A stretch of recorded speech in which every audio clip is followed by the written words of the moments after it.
Stay away from the Oyo-Ogbomosho death trap by Oyo-Ogbomosho. Click here to read more opinion articles if you value your life. Stay away from the Oyo-Ogbomosho highway.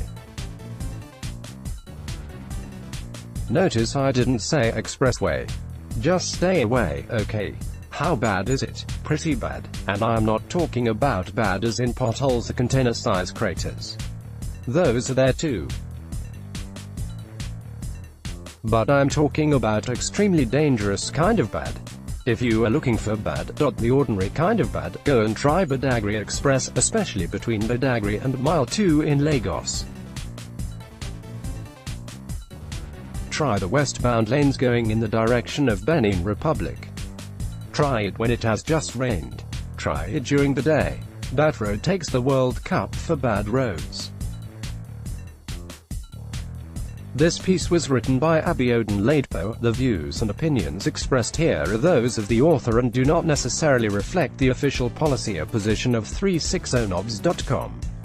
And check this out, it is the only logical route any foreigner coming to Nigeria by road from Côte d'Ivoire, Ghana, Togo and Benin would take.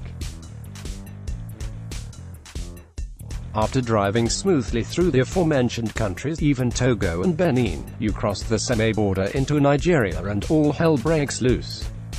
You will drive through 80 kilometers of road in 4-5 hours on a good day. That is the first impression a first-time visitor gets about the giant of Africa. But bad as it is, the Badagry Mile 2 Express is not dangerous. It is not likely to take your life unless you are a total idiot. But the Ogbomosho Oyo Road, every inch of it, is so bad it could kill you even if you were the only driver on it on a bright and sunny day. You see, your stepmother doesn't have to task a juju man to help eliminate you. All she has to do is hope you go on this road and her wish will be satisfied sooner or later. This road has killed many people in single-vehicle accidents. And it has killed more in multi-vehicle accidents. For years this road has regularly killed an average of 15 people every 2 weeks.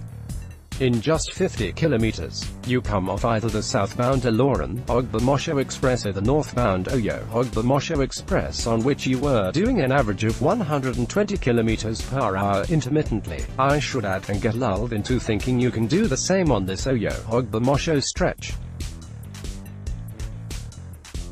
No, you can't. You are not going to make it, my friend. And this is, believe it or not, the only logical road on which a trailer hauling goods, containers, fuel etc. from the southwest would travel to the north, linking Oloron. It is a face-me-I face-you two-lane road on which you cannot drive for more than 1 kilometer without coming to a blind bend. On top of these winding bends, you have road surfaces with pavement bulging right in the middle, forcing you to straddle these bulges that try to snatch the steering wheel from you. Imagine doing that at a top speed while another vehicle on the opposite lane battles the same hazards. Imagine battling for steering control and then suddenly coming up on one of those craters smack in your lane, and there is an oncoming vehicle on the other side. Imagine facing all these at night and in the rain. You are as good as dead. You can barely do 60 kilometers per hour on that road. I would rather the road was almost unmotorable like the Badagry Mile 2 disaster, where everyone is forced to do 20 to 25 kilometers per hour, and stop every so often for others to ford through lagoons without getting stuck. At least people don't die there like chickens. Oyo-Ogbomosho will kill you at 60 kilometers per hour. Returning to Baden from Oloron a while back with my friend Whale, we came up on a slow-moving line of 6 tractor-trailers on that road. I was driving Whale's Prado. Of course, I queued behind the last trailer. I had resigned myself to following them until it was safe to pass, one at a time. Checking my side view mirror, I noticed that 2 trailers were now following me too. I was sandwiched between these beasts. But no problem as long as we all snaked along like that.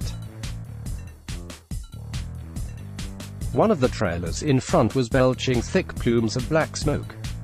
It was in that impaired visibility that I suddenly saw a trailer appear by my side. This animal had passed the two trailers behind me and was about to pass me too when another trailer showed up in the opposite direction. Where the heck this moron could be headed that he couldn't wait for the next 15 kilometers or so for us to reach Oyo and civilization where he could pass safely. I didn't have the luxury of waiting longer for an answer. The driver started blaring his horn frantically. The oncoming trailer was certainly not going to stop a yield. That would mean going into the ravine. He would not want to go into the ravine. I knew the trailer by my side was going to sideswipe me in order to avoid a head-on collision with the oncoming one. Size is might. So, I took my chances with the ravine to my right. Luckily, the shoulder between the ravine and the road was just wide enough for the Prado. I had to put all the four wheels in that space because the erring trailer took every inch of space in which I was driving. If we had been driving a small sedan, it would have been disastrous because the unpaved shoulder was almost a foot deep. It means even if there was no other vehicle around, you mistakenly swerved onto the shoulder into, in this case, because it was so deep, you would flip the vehicle and find yourself rolling over in the ravine. You can imagine what I felt like doing to that driver. On any other road, that would be a rarity. Not so on this Oyo-Ogbomosho Oyo road. The entire time you are on that road, your heart is in your mouth. You are constantly fighting either the road or the insane drivers on it, or both at the same time. I can't imagine such a road in any other part of the world that I have been. I have driven all over West Africa, most of Europe, Asia, parts of the Middle East and, of course, most of the United States. There is no stretch of road anywhere on Earth that is more dangerous than this pitiful, shameful, 50-kilometer death trap. Not even in Benin Republic that is just down the road from us.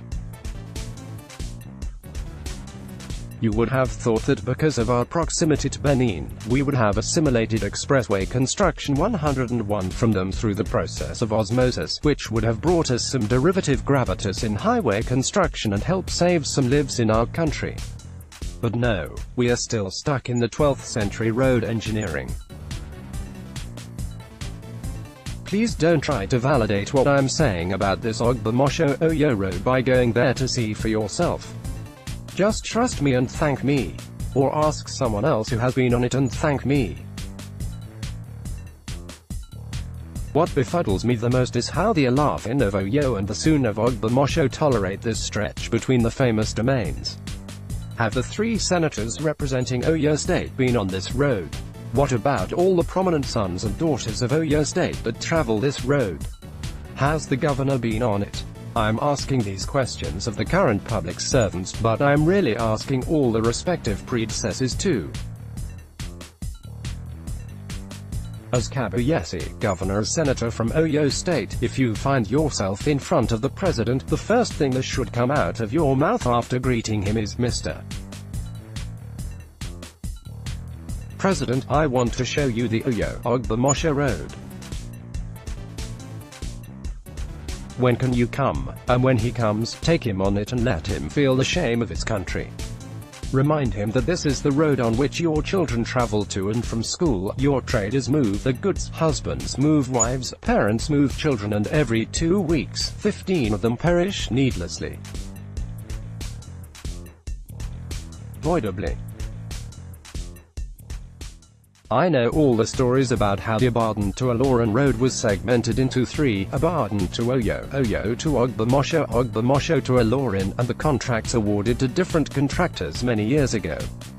I know that while the other two were completed, this notorious section faced all sorts of interruptions. I won't join anybody in spreading unsubstantiated rumors about one prominent traditional ruler blocking the completion of this road for pecuniary reasons. All I want to say is that if there is any road for which the federal government should borrow money to complete, assuming money is the problem, this is it.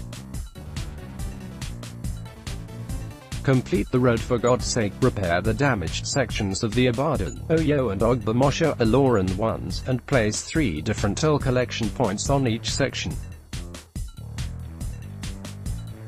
There are 3 toll collection points in a 2.5 hours drive through Benin towards Togo, and 2 toll collection points driving for 50 minutes through Togo towards Ghana. You will encounter 3 toll collection points driving for 3 hours through Ghana to Accra. These roads are great. You can safely do 160 km/h on them. And they're mostly face me I face you, 2-lane roads. The governments of these countries don't wait until the roads become mile too Badagry-like before fixing them. They use the tolls collected. It's the way it is done all over the world. And while at it, make sure you draw lane markings on these expressways, install road signs and patrol the roads for broken down vehicles that may impede traffic. That's how highways are constructed and maintained in the 21st century. What's wrong with us in Nigeria? We want good things, but we don't want to pay for them. Why can't we pay tolls and have toll collectors not steal the tolls?